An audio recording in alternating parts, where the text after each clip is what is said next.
La course se battait son plein. Les voitures filaient sur le circuit avec une précision millimétrique. Et Jacques était en tête, à la surprise générale. À 70 ans, il tenait son rang parmi des pilotes jeunes et ambitieux. Sa voiture, bien que vieillissante, semblait danser sur la piste sous ses mains expertes. Chaque virage, chaque accélération était parfaitement maîtrisée. Les spectateurs, au début sceptiques, commençaient à murmurer entre eux. Jacques était-il vraiment en train de tout gagner? Mais alors que le dernier tour approchait, une détonation retentit soudainement. Un bruit sourd, suivi d'une fumée noire, émanant du moteur de la voiture de Jacques. Son cœur s'emballa, alors qu'il réalisait que quelque chose n'allait pas. Il serra les dents et tenta de pousser sa voiture au maximum. Mais à chaque virage, la voiture perdait de la vitesse. Le moteur toussait et crachait, et la fumée se faisait de plus en plus dense. En quelques secondes, Jacques perdit sa place de leader, passant du premier au troisième, puis au quatrième, les autres pilotes le doublant sans pitié. « Non, non, non !» murmura-t-il, en tentant de garder son calme, la main crispée sur le volant. Le rêve de victoire, si proche, s'effondrait brutalement devant lui. Il avait travaillé si dur pour en arriver là, et maintenant, tout semblait prêt à lui échapper. L'un des pilotes plus jeunes, Lucas, celui qu'il avait complimenté quelques semaines auparavant, était désormais en tête. Il l'entendit presque rire dans son casque. Une moquerie, mais aussi une forme de respect. Jacques savait qu'il ne pouvait pas abandonner maintenant.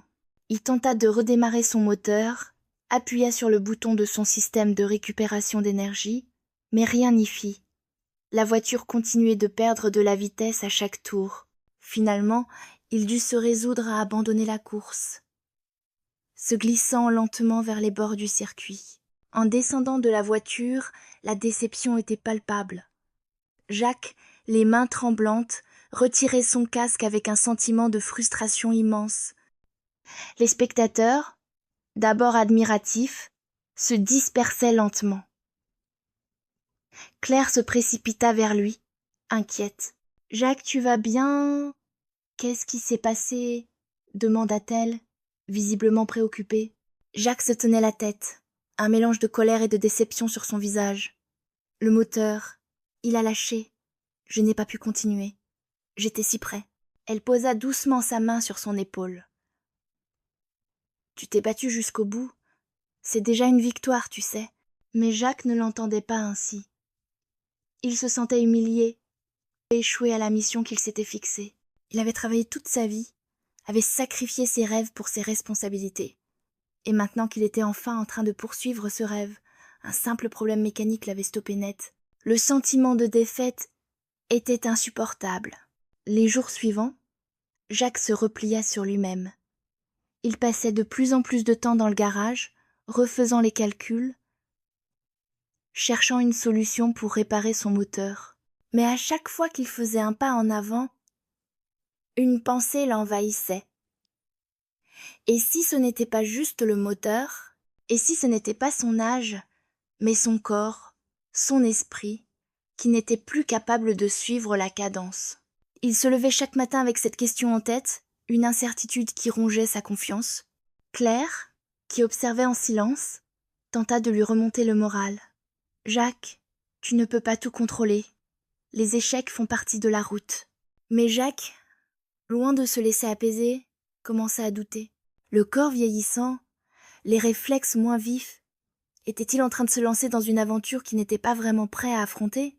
Alors que Jacques se retrouvait face à ce mur qu'il n'avait pas anticipé, une question cruciale s'imposa à lui. Fallait-il continuer à lutter contre ses propres limites ou se résigner à accepter la réalité? Les semaines qui suivirent furent marquées par une agitation inhabituelle dans la maison de Jacques. Le matin, après avoir pris son café, il passait de plus en plus de temps au garage. Là, sous les néons vacillants, il se plongeait dans la mécanique, tordant, ajustant, réparant. Il avait acheté une voiture de course d'occasion, un vieux modèle des années 80, un bijou de l'époque qu'il connaissait bien grâce à ses études en ingénierie. Pourtant, même avec toute son expérience, il se rendit rapidement compte que réparer une voiture de course n'était pas aussi simple qu'il l'avait imaginé. Chaque vis, chaque câble, chaque pièce avait une importance capitale. Claire le regardait souvent par la fenêtre, parfois inquiète, parfois amusée. « Jacques, tu es sûr que tu ne veux pas simplement te reposer et profiter de ta retraite ?» lui demandait-elle parfois. Mais Jacques répondait invariablement avec un sourire déterminé. « J'ai trop attendu, Claire. Cette fois je fonce. » Son enthousiasme était contagieux. Petit à petit, il commença à s'entraîner sur des circuits locaux. Il se rendait chaque week-end sur un petit circuit amateur où les passionnés se retrouvaient pour des courses informelles. Il y avait une communauté soudée, des jeunes pilotes et des vétérans qui s'entraidaient et se conseillaient. Jacques, au début un novice, apprenait avec une rapidité étonnante. Il n'était plus l'homme lent et réfléchi qu'il avait été, mais un pilote de course en devenir. Les premières séances étaient difficiles. La voiture semblait ne pas vouloir répondre à ses attentes, et la fatigue commençait à se faire sentir. Ses articulations, souvent douloureuses, le rappelaient à l'ordre. Mais il tenait bon. Ses adversaires, jeunes et pleins de fougue, le regardaient avec amusement, se demandant ce qu'un homme de 70 ans venait faire sur une piste. Mais Jacques se contentait de leur sourire. Il savait qu'il avait quelque chose que beaucoup d'entre eux n'avaient pas, l'expérience et la détermination. Un jour, après une course particulièrement difficile, un des pilotes plus jeunes, Lucas, s'approcha de lui. « Jacques, tu es vraiment impressionnant. Je ne pensais pas que quelqu'un de ton âge pourrait suivre le rythme. » Ce compliment, même s'il était teinté de respect, n'était pas entièrement exempt de surprise. Mais Jacques n'y prêta pas attention. Il avait d'autres priorités. À force de persévérance, il commença à gagner des courses.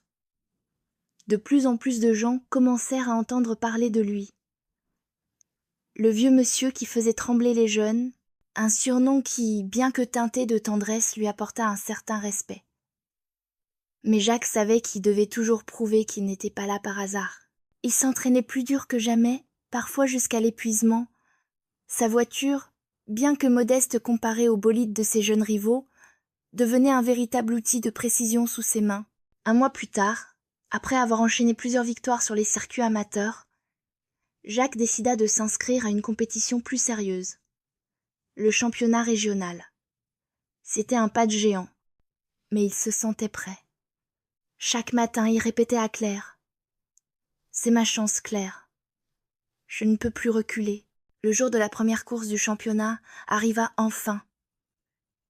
Jacques se tenait devant la ligne de départ, le moteur de sa voiture ronronnant sous lui.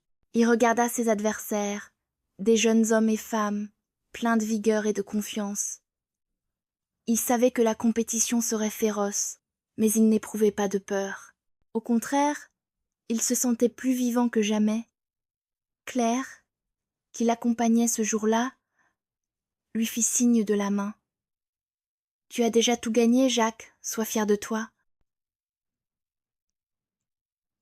Jacques hocha la tête et, avec un dernier regard sur sa femme, se concentra sur ce qui allait arriver. La course débuta dans un rugissement de moteur et Jacques se lança dans le tourbillon de la vitesse.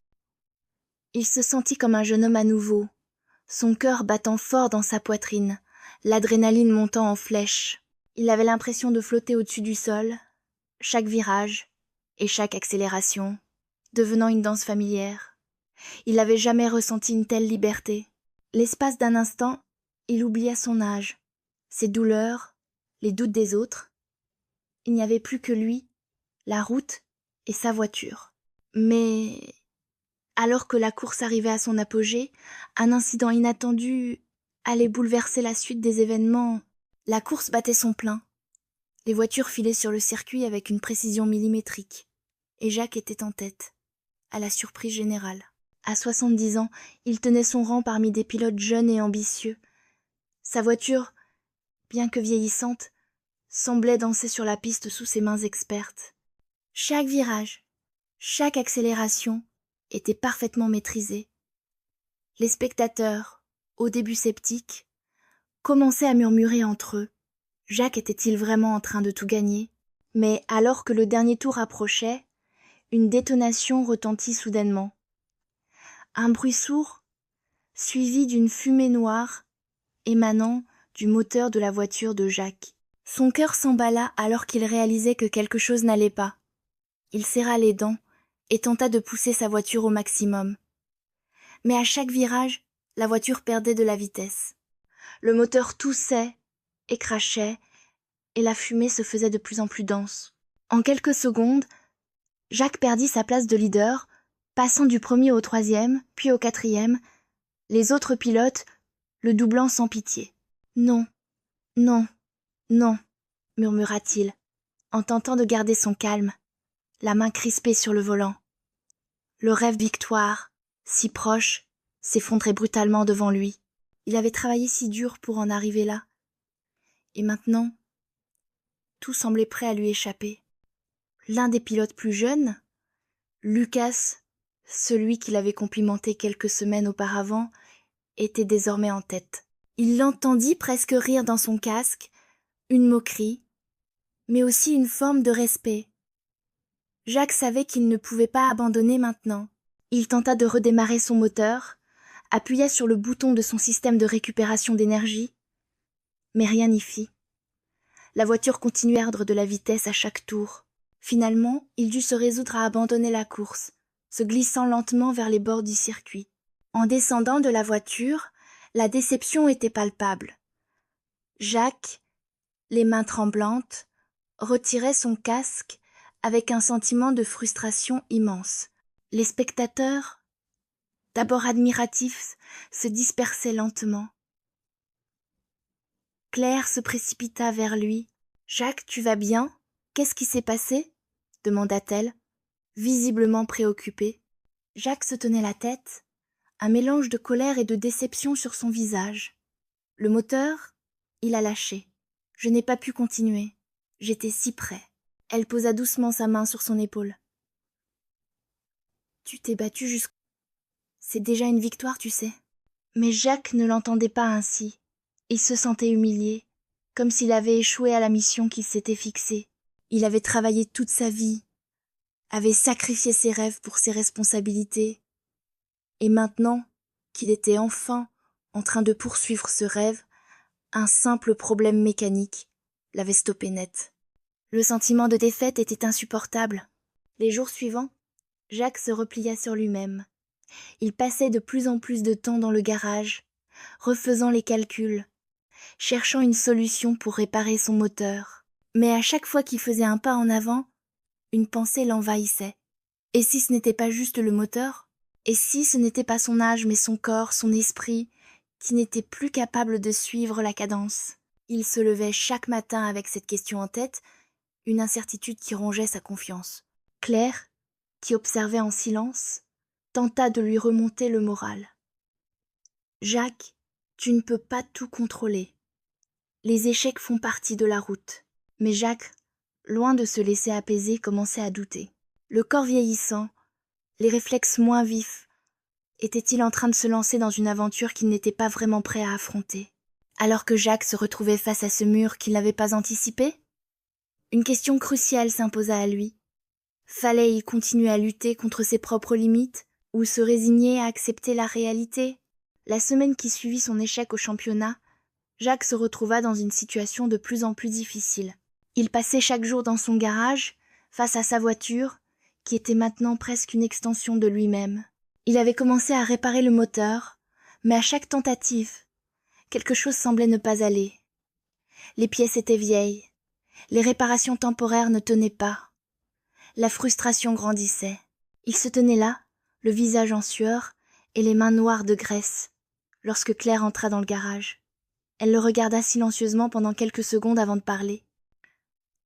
« Jacques, tu n'es pas obligé de continuer comme ça. » Ces mots étaient pleins de douceur, mais aussi d'inquiétude.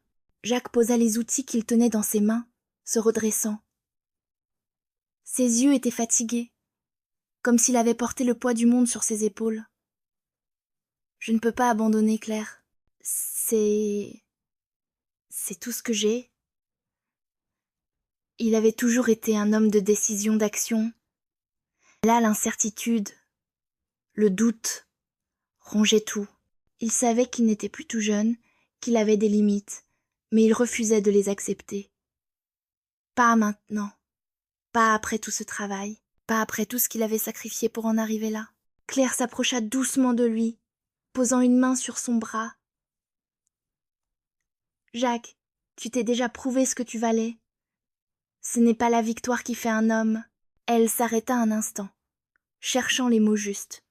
« Ce qui compte, c'est ce que tu as fait pendant tout ce temps. Tu as poursuivi un rêve, et c'est ce courage qui te définit. Peu importe si tu finis premier ou dernier. » Mais Jacques, lui, ne pouvait se résoudre à accepter cette idée. Il se tourna vers la fenêtre, regardant les champs au loin, le vent soufflant doucement. Tout était calme, presque trop calme. « Mais je ne peux pas m'arrêter ici, Claire. J'ai encore des courses à courir. » La tension monta encore d'un cran. Claire savait qu'il ne laissait pas place à la discussion, que son esprit était déjà fait. Mais elle ne pouvait pas le laisser se perdre dans cette quête solitaire, sans aucune certitude. « Jacques, tu es fatigué. Peut-être qu'il est temps d'accepter que certaines choses ne sont pas faites pour nous, même si on les désire profondément. » Elle marqua une pause, avant d'ajouter doucement. « Vraie victoire, c'est d'accepter de t'arrêter avant de tout perdre. » Mais ces mots, aussi sincères et pleins de sagesse qu'ils soient, n'atteignaient pas Jacques. Au fond de lui, quelque chose se battait, un feu intérieur qu'il ne pouvait éteindre. Il tourna de nouveau vers elle, son visage plus déterminé que jamais. « Non, je vais le faire. Je vais réparer cette voiture et je vais gagner. » La voix de Jacques ne tremblait pas. Il avait pris sa décision. Il n'était pas prêt à accepter la défaite. Pas encore. Les jours suivants, Jacques travailla d'arrache-pied, refusant de s'arrêter. Il trouva un atelier de mécanique spécialisé dans les voitures de course anciennes, et après quelques discussions avec les techniciens, il obtint les pièces nécessaires. Il passa des heures dans cet atelier, apprenant des jeunes mécaniciens, posant des questions, écoutant leurs conseils. Peu à peu, il réussit à redonner vie à sa voiture. Elle n'était plus tout à fait la même qu'au début. Elle avait été améliorée, renforcée, et surtout, elle semblait prête à relever le défi. Le jour de la course suivante arriva rapidement. Cette fois, le sentiment était différent. Jacques n'était plus simplement un vieil homme qui se battait contre la mécanique. Il était devenu un homme prêt à affronter ses limites, à défier la gravité et à pousser son corps et son esprit au-delà de ce qu'il avait jamais cru possible. La voiture était enfin prête, et Jacques se tenait au départ, aux côtés des autres concurrents. Ce n'était plus une simple course, c'était sa revanche. La tension était palpable. Les spectateurs étaient nombreux, curieux de voir ce que ce vieux pilote allait accomplir cette fois-ci.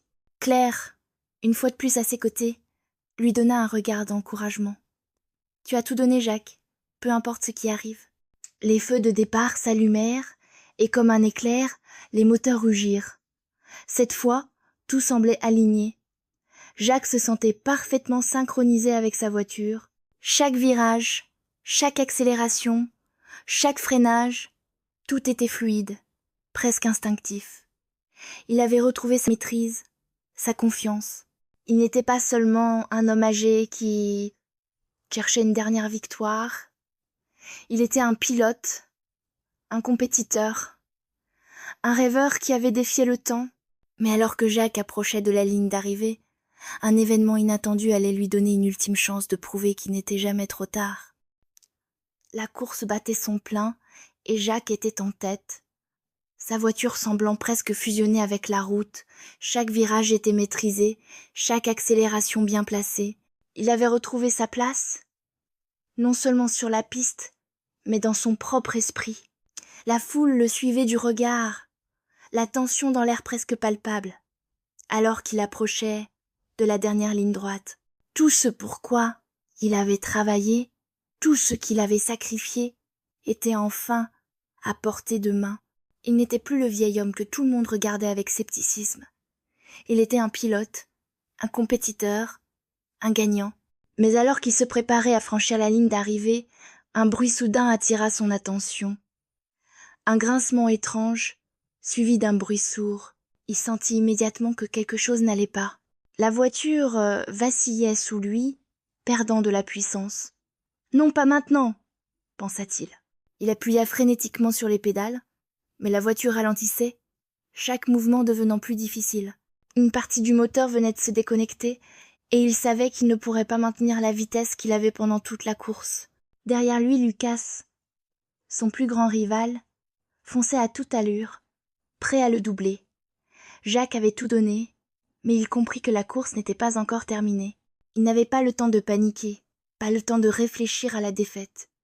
Il n'y avait qu'une seule chose à faire, se battre jusqu'au bout. Même si la voiture était en train de céder, il ne pouvait pas accepter que son rêve s'effondre maintenant. Dans un dernier effort désespéré, il ajusta la direction de la voiture, cherchant à maximiser chaque dernier tour de roue. Il savait qu'il ne pouvait plus compter sur la puissance du moteur, mais sur sa technique et son expérience. Il pouvait encore prendre l'avantage. Dans un dernier virage, il utilisa une manœuvre que lui seul semblait maîtriser, esquivant de justesse un emboutissement avec Lucas, et en profitant de l'élan pour foncer vers la ligne d'arrivée. Tout s'est passé en une fraction de seconde, mais c'était suffisant pour que Jacques franchisse la ligne d'arrivée en premier. Il se laissa tomber dans le siège de la voiture, le cœur battant fort, les bras lourds de fatigue. Il avait fait l'impossible. Jacques, à 70 ans, venait de prouver à lui-même et au monde entier qu'il n'était jamais trop tard pour vivre son rêve. Les spectateurs étaient debout, acclamant l'exploit. Claire, les yeux remplis de larmes, s'élança dans ses bras dès qu'il sortit de la voiture. « Tu l'as fait, Jacques !» s'écria-t-elle, une joie pure dans sa voix. Jacques la serra contre lui, un sourire fatigué mais sincère sur le visage. « C'est bien plus que ça, Claire. C'est la preuve qu'il n'est jamais trop tard pour se lancer dans ce qu'on aime. » Mais c'était pas seulement la victoire qui comptait. Ce qui marquait ce moment, c'était la conviction qu'il avait retrouvée. Jacques n'était pas simplement un pilote vieillissant qui battait des jeunes. Il avait retrouvé sa place dans ce monde, en dehors des attentes et des jugements. Il n'était plus défini par son âge, mais par sa passion, sa résilience et sa volonté de toujours aller plus loin. Alors que les applaudissements résonnaient, Jacques leva les yeux vers l'horizon. « Ce n'est pas la fin, pensa-t-il. C'est tard.